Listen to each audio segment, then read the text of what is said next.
O Senhor esteja convosco, Ele está no meio de nós. Proclamação do Evangelho de Jesus Cristo, segundo Mateus. Glória a vós, Senhor.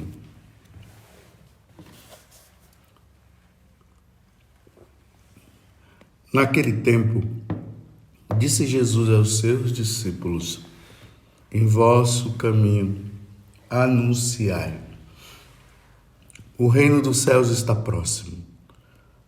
Curai os doentes, ressuscitai os mortos, purificai os leprosos, expulsai os demônios. De graça recebestes, de graça deveis dar. Não leveis ouro nem prata, nem dinheiro nos vossos cintos, nem sacola para o caminho, nem duas túnicas, nem sandálias, nem bastão, porque o operário tem direito ao seu sustento. Em qualquer cidade ou povoado onde entrardes, informai-vos para saber quem ali seja digno. Hospedai-vos com ele até a vossa partida. Ao entrardes numa casa, saudai-a. Se a casa for digna, desça sobre ela a vossa paz. Se ela não for digna, volte para vós a vossa paz. Se alguém não vos receber, nem escutar a vossa palavra, saí daquela casa ou daquela cidade e sacudi a poeira dos vossos pés. Em verdade vos digo, as cidades de Sodoma e Gomorra serão tratadas com menos dureza do que aquela cidade no dia do juízo. Palavra da salvação. Glória a vós, Senhor. Estamos dando continuidade a esse Evangelho de São Mateus, que se deu ali com a escolha dos apóstolos. Lembremos que ontem Jesus dizia para os apóstolos que eles deveriam ir pregar agora, anunciar a boa nova, dizendo: o reino dos céus está próximo. Esse era o conteúdo da pregação. Suscitando os apóstolos deveriam suscitar no coração do povo eleito, e esse é o detalhe, porque Jesus havia dito que o evangelho deveria ser pregado primeiro ao povo de Israel, o povo de Deus. Os judeus eram o povo escolhido. E o conteúdo era esse: olha, o reino dos céus está próximo. Jesus está próximo, Ele está agora no meio de nós. O Messias esperado, Ele está aqui. Mas, ao mesmo tempo, esse reino de Deus que está se aproximando de nós, no sentido de que um dia nós estaremos lá no céu. Então, Jesus agora veio preparar o povo, apresentando a eles o Pai, o Espírito Santo, Ele, mostrando para eles que Ele é Deus. Lembremos que João Batista também fez uma preparação para que o povo pudesse receber Jesus, levando as pessoas à penitência. E João Batista mandava as pessoas se converter. Jesus, quando ele começa a pregar, ele começa a dizer: convertei-vos e crede no Evangelho. E agora estão aí os apóstolos indo para que as ovelhas perdidas de Israel, vocês ouviram ontem, né? Nós ouvimos isso ontem, para que as ovelhas perdidas de Israel, elas pudessem voltar. Na primeira leitura hoje do profeta Oséias, esse capítulo bonito, que é o capítulo 11, do versículo 1 a 4, depois de 8 a 9, quando Deus compara o povo de Israel a uma criança que ele ama. Nós somos amados, amados demais por Deus. Ele dizia, quando Israel era criança, eu já o amava, e desde o Egito chamei meu filho. Quanto mais eu o chamava, tanto mais eles se afastavam de mim, e imolavam os Baals e sacrificavam aos ídolos. Quanto mais eu o amava, quanto mais eu o chamava, mas eles se afastavam de mim. Olha só. Veio para o que era seus e os seus não o receberam. O prólogo do Evangelho de São João, no capítulo 1. Então, essa primeira evangelização, ela se dá justamente isso aos perdidos, aqueles que estavam vivendo uma vida errada. Então, vão, anuncie o reino dos céus, está próximo. A coisa era tão intensa que o próprio Jesus agora fala para os apóstolos não ficar levando nada não, nada que pudesse apegá-los. Era preciso que eles estivessem com as mãos livres de qualquer coisa, porque é para hoje, como nós costumamos dizer, pelo menos aqui, nós brasileiros, nós dizemos assim, é para ontem, quando a coisa é muito séria, que nós precisamos resolvê-la logo, é isso que nós dizemos, é para ontem, ou seja, não podemos deixar mais, não podemos mais enrolar, não podemos mais procrastinar, é para hoje. A salvação é para hoje. Não podemos deixar para amanhã. Então os apóstolos tinham que estar livre de desapego, para poder estar livre para anunciar ao povo perdido de Israel, porque depois teria que ir também aos povos, às nações também que estavam perdidas, mas ali para o povo de Israel. E aí nós, no decorrer do Evangelho, nós vamos vendo, né? Quando vocês entrarem numa casa, vocês vão saudar com a paz. Se eles receberem a paz, está recebida, senão a paz vai voltar para vocês. E agora, meus irmãos, essa palavra dramática, dura, mas que salva. Olha bem, a palavra é dura, mas salva. Ela deve despertar no coração do povo de Israel. E como eu dizia agora para os católicos, o evangelho é para todo mundo, mas as ovelhas também perdidas aí no catolicismo, que tem muita gente que está perdida. Versículo 14, capítulo 10 de São Mateus. Se alguém não vos receber, nem escutar vossa palavra, sair daquela casa ou daquela cidade e sacudir a poeira dos vossos pés. Santo Hilário, fazendo um comentário sobre esta passagem, ele dizia assim que o que Deus estava dizendo era o seguinte: já que não querem receber, que a maldição permaneça naquele lugar. A maldição aqui, meus irmãos, significa não quiseram ouvir a palavra de Deus. Aquele que não quer ouvir a palavra de Deus, ele se torna maldito. A maldição aqui é a perda da eternidade, é a perda da salvação.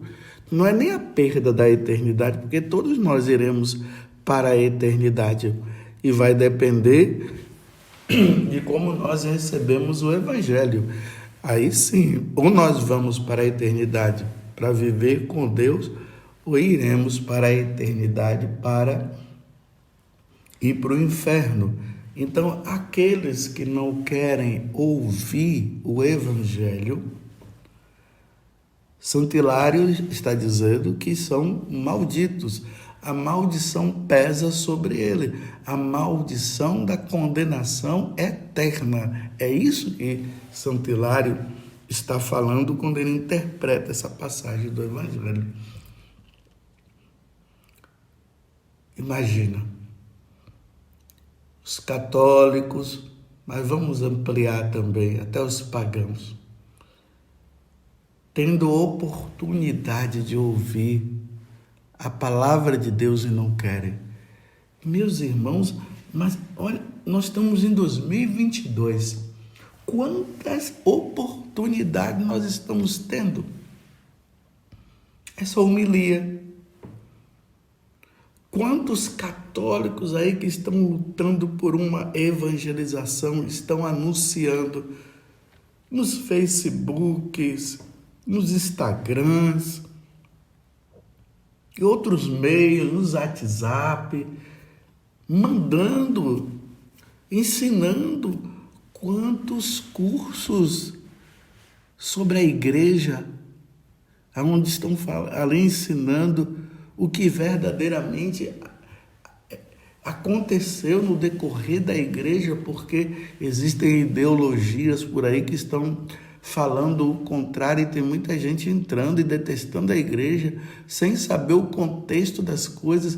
Quantos cursos de teologia, quantos cursos até de filosofia, que ajuda na compreensão. A gente vai através da razão até chegar um momento que nós precisamos transcender, e aí Deus revela, e Deus revela a fé. Olha o catecismo da igreja,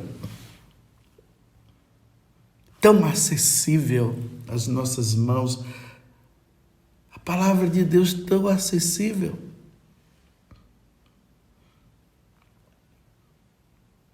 Vocês estão me entendendo? Só não se salva quem não quer. Só quem não quer que não vai se salvar. Então, uma vez que não querem ouvir, Deus dá a liberdade. Olha, vou falar de forma bem simples. Ninguém precisa ir para a igreja de bico grande não, viu? Não precisa não. Às vezes as pessoas perdem a oportunidade de se salvar porque elas não querem mesmo. Quantas vezes o esposo chama a esposa, vamos à missa? Ele não vai, às vezes para agradar a esposa vai, mas fica lá de bico grande. Não, a igreja católica não quer pessoas de bico grande, não quer pessoas de má vontade não, cada um é livre, vai quem quer, de livre e espontânea vontade e com muita alegria no coração. De má vontade não, porque Deus dá a liberdade para a pessoa escolher. Então, quando a pessoa não quer, ela está optando pela condenação dela. Quando a pessoa quer, ela está optando pela salvação dela. Tem que haver espontaneidade. Se não houver espontaneidade, Deus não vai querer. Então, ir de bico grande não adianta não. Então, fica em casa, desfaz o seu bico, fica em casa ou sabe lá aonde, quer permanecer no pecado, permaneça, cada um é livre. E aqui eu vou falar uma coisa, viu? Às vezes tem pregadores por aí que fica colocando um fardo nas costas das esposas, dizendo, olha, se seu marido não se salvar, a culpa é sua. Não é dela. Ela está chamando ele que não quer. Como é que a culpa pode ser dela? Ah, se seu filho não se salvar, a culpa é sua. Como? Se a pessoa está chamando, está rezando, está pedindo, e é ele que não quer? Não vamos levar a culpa, não. É a liberdade. São Paulo, ele fez esse gesto também. Lá nos Atos dos Apóstolos, nós encontramos quando São Paulo estava pregando para os judeus, e os judeus não queriam abrir o coração. Ele chegou a um ponto que ele sacudiu a poeira, e essa poeira simboliza realmente as marcas, para deixar as marcas dos pés ali, as marcas da poeira que ficou na sola ou dos pés ou da sandália, simboliza justamente isso. Não vou levar nada, daqui eu não quero levar nada dessa cidade, já que vocês não aceitam a boa nova, não querem saber de Deus, até a poeira eu vou deixar aqui, vou limpar tudo e vou embora. E esse ir embora é em busca daqueles que querem. Os que não querem não vai adiantar. A conversão se dá de dentro para fora. A pessoa, ela lá no íntimo, ela abre o coração. E aí Jesus, ele faz uma comparação, meu Deus do céu. É duro também, é dura essa comparação. Então, se alguém não vos receber, nem escutar a vossa palavra, sair daquela casa ou daquela cidade, tá vendo? E sacudir a poeira dos vossos pés. Em verdade, eu vos digo, as cidades de Sodoma e Gomorra serão tratadas com menos dureza do que aquela cidade no dia do juízo. Olha só. Se a cidade de Sodoma e Gomorra já foi tratada daquele jeito, veja lá no capítulo, no livro do Gênesis, o capítulo ali 18, 19, aí nós vamos ver o pecado de sodomia que estava acontecendo lá. Homens com homens, vivendo uma vida devassa, e ainda quiseram ter um relacionamento sexual com os anjos que vieram para ver a situação deprimente que estava a cidade de Sodoma e Gomorra. E Deus, vendo aquilo, aqueles homens querem ter relação sexual. Os homens da cidade querem ter relação sexual com aqueles dois anjos. Tanto que Ló ofereceu as filhas virgens deles, não quiseram, eles queriam os homens. E Deus mandou Ló sair da cidade, sai daqui que vai descer enxofre. E desceu enxofre. Vamos imaginar, meus irmãos, aqueles enxofres, aquele fogo pegando no corpo daquelas pessoas, e as pessoas morrendo daquela forma. Parece filme de terror. Mas é porque eles não quiseram saber de Deus. E eles quiseram viver aquela vida errada, aquela vida devassa. Então a cidade de Sodoma e Gomorra foi totalmente destruída. Não sobrou nada por causa dos pecados, porque eles não quiseram saber de Deus. Aí Jesus agora está dizendo que as ovelhas perdidas de Israel, porque já ouviram a boa nova, já conhecem, a cidade de Sodoma e Gomorra será tratada com menos rigor no dia do juízo do que esses que já ouviram a palavra de Deus. Vocês estão entendendo que situação difícil?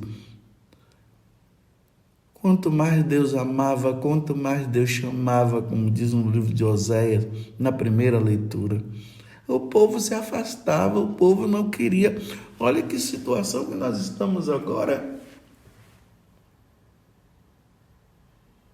Como diz lá Santo Agostinho, que o pecado contra a natureza é um dos maiores pecados que pode existir. E olha como está agora. Ontem eu estava assistindo o jornalismo e eu fiquei assim abismado mais uma vez, mostrando lá nas redes sociais um casal, que não é casal, agora é trisal, né? Casal é um homem e uma mulher. Trisal são 3. Será que veio? Não sei nem se a forma correta é essa. Quadrisal, quinquasal, sextasal, sei lá. Então, 3 pessoas que vivem dizendo que vivem o matrimônio. Como pode-se viver um matrimônio entre 3 pessoas? Eu não consigo entender. Isso se chama orgia. Isso é perversidade, isso é orgia. E eles mostrando lá, 2 mulheres e um homem, mostrando aí nas redes sociais, mostrando que é possível viver assim, uma grávida. E aí a grávida mostrando a barriga dela, a gravidez dela, a mulher que tem um caso com ela ali, porque era uma foto praticamente de nudez, colocando as mãos no seio para não mostrar ali, porque era uma foto. Então a mulher da mulher junto com a mulher do homem, aí a mulher olhando para o homem, e os 3 dizendo ali que vão criar aquela criança. Isso é inadmissível para nós católicos. E como eu sempre digo, né? Para quem é do mundão, que não quer saber de Deus, pode viver. Não deveria viver porque isso não é de Deus, mas querem viver. Mas imagine um católico vivendo esse tipo de vida, um batizado. Imagina só, Deus não vai tolerar. Se Deus não tolera para os pagãos, mais ainda para os católicos, pelo amor de Deus, não espero que tenha católicos aí que esteja dando like, né, e dizendo que bonito, né? Não. Aí quando nós olhamos na Sagrada Escritura, vamos lá no livro do Gênesis, quando Deus criou o homem e a mulher, ele cria o homem e a mulher, e ali já mostra a questão do matrimônio. E o matrimônio, Deus diz, um homem deixará a sua família para viver com uma mulher. Não é nem 2, nem 3, nem 4. Para viver com uma mulher e a mulher viver com um homem. E ali já não serão 2 carnes, mas uma carne só. É isso que está no livro do Gênesis. Veja lá no capítulo 2. Está lá. Do livro do Gênesis. Deus não falou 3 e 4. Aí tem determinados comentários que as pessoas dizem assim, que os povos viveram isso, e essa questão colocada aqui é uma imposição da religião judaico-cristã. Sim, não é uma imposição, mas é um ensinamento. Quando Deus decide por todo mundo e pregar o evangelho, é para isso. É para mostrar para os povos pagãos que estão vivendo essa libertinagem dentro da cultura deles, sim, mas eles estavam errados, para que eles pudessem viver o matrimônio segundo Deus, porque os homens deram as costas para Deus e entrou nessa coisa aí. Muita gente com um monte de homem, com um de mulher, sei lá. Então, realmente, o evangelho do Deus que se revelou no meio de nós vai a todos os povos, através dos apóstolos, para dizer para eles nada de trisal. É casal, é um homem e uma mulher. Nada de homem com homem, nada de mulher com mulher. Essa é a boa nova. Porque quando os homens dão as costas para Deus, eles vivem como animais. Está vendo que confusão?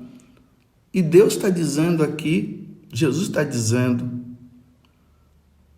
as pessoas, os católicos, serão tratados com muito, muito mais rigor do que o povo de Sodoma e Gomorra, que não sobrou ninguém diante desta situação que está aí. E olha, eu vou dizer uma coisa, a situação está ficando tão feia que isso tudo está sendo uma preparação para que os homens comecem a praticar a bestialidade, sendo que já está havendo essa prática. E vai começar os homens a partir desta situação aí, dessas orgias, eles não vão se sentir saciados e eles vão partir para os animais. Embora isso já esteja acontecendo, mas ainda não está tão declarado, mas já se está partindo para os animais. Vocês estão vendo que situação difícil, meus irmãos e minhas irmãs? Para nós católicos, não. Mas tudo se fará na liberdade. A igreja anuncia o evangelho, a igreja diz que isso é errado, que Deus não quer, mas cada um é livre para decidir. Ninguém vai agora entrar em guerra, briga, não. Cada um vai vivendo a sua vida. Mas no dia do juízo, tanto particular, o juízo particular é quando nós morremos. Morremos, em seguida nós já somos julgados. Hebreus 9, 27, pode olhar lá. Esse é o juízo particular. E já nesse juízo particular, Deus já condena. Aí vem a condenação eterna. E depois, no juízo universal, só haverá confirmação. Quem está no inferno, quem está no céu, já está no céu. E quem está quem estiver no purgatório, irão para o céu, porque quem está no purgatório é salvação garantida, mas está passando pela purificação da alma, porque é o que a igreja nos ensina e eu creio nisso. Depois o purgatório vai desaparecer, porque no juízo universal não haverá mais motivo de existir o purgatório, porque esse mundo desaparecerá e só sobrará, meus irmãos, o céu e o inferno. O inferno para os condenados e o céu para aqueles que foram salvos. Enquanto isso, aqui é na liberdade. Quem quer, quer. Quem não quer, não quer. Que Deus nos ajude, meus irmãos. Que Deus nos conceda que nós, católicos, vivamos na santidade. Precisamos viver na santidade. Eu vou repetir de novo. Católicos, vivam na santidade. Não entre nas ideias do mundo. E uma recomendação para quem está no mundão e não quer saber de Deus: volta. Deus ama você, Deus quer a sua salvação. Mas se você não quer, então que a poeira seja sacudida. E depois não diga que Deus não avisou através dos seus sacerdotes e bispos. Agora, é lamentável quando nós vemos a hierarquia da igreja, sacerdotes e bispos, é lamentável apoiando esse tipo de coisa e batendo palmas e dando like e dizendo que é bom, é bonito, se pode viver esse tipo de vida assim, porque todo mundo é livre. Não. Sim, nós somos livres para escolher, mas vai ser lamentável quem faz e quem apoia. Vai ser lamentável a condenação eterna para elas. É uma verdade, é dura, mas é. é a verdade. Então vamos viver a santidade, meus irmãos. Vamos ser santos. Vamos viver a pureza de coração, a pureza na mente. É aquilo que no Sermão da Montanha fala, os puros verão a Deus, tá vendo? Os puros verão a Deus. Os da libertinagem, o do sexo livre, o do trisal e um monte de coisa, ideologia de gênero e todas essas coisas, o aborto, não herdarão o reino dos céus. Isso está bem claro na Sagrada Escritura e vai ser lamentável por terem tido a oportunidade de ouvir e não quererem e continuarem nesta vida errada. Lamentável, meus irmãos, lamentável. Enquanto isso, nós vamos pedindo a Deus a graça de sermos fiéis, porque vocês sabem como é que nós somos, né? Essa natureza nossa. De repente, hoje nós estamos dizendo que está tudo errado e de repente estamos dizendo que tudo está certo. Não, não vamos dizer. Não podemos dizer e nem podemos viver essas coisas. Aquele que perseverar até o fim será salvo. Entendeu? Que Deus nos dê a graça da santidade. Que os nossos se salvem e que nós nos salvemos. Porque a salvação vem por meio de nosso Senhor Jesus Cristo. Eu sou o caminho, a verdade e a vida. Quem crê em mim jamais será condenado. Ninguém vai ao Pai senão por mim. Louvado seja nosso Senhor Jesus Cristo, para sempre seja louvado, e a nossa Mãe Maria Santíssima.